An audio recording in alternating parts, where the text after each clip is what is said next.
Alright everybody, welcome back to Skyway Classics YouTube channel. We are now going for a ride in our 1956 Chevy Bel Air. With a beautiful two-tone exterior, you got that very old school baby blue with the white in the back. As for our interior, we got a very nice gray and blue combination here. As you can see, we have the nice leather bench seat, custom made. B&M automatic on the floor. Going into a little bit deeper, you got the aftermarket style gauges with an aftermarket tack. Very nice retro sound audio system. Very good power steering. As for the brakes, you can give it straight for you now. You can also see they did a little upgrade onto the column there as it has the tilt there. Another addition they added under the hood was the vintage AC, which is definitely needed in a classic car nowadays.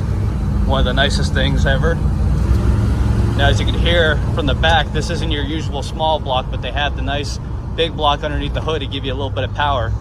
And these old school cars, you know, these weren't the cars that you just took to Mel's Diner, but these were the cars that had the super sleeper power underneath the hood. But as for now, we're going to get this old school hot rod turned around and up on the lift. Please stay tuned to see the underneath.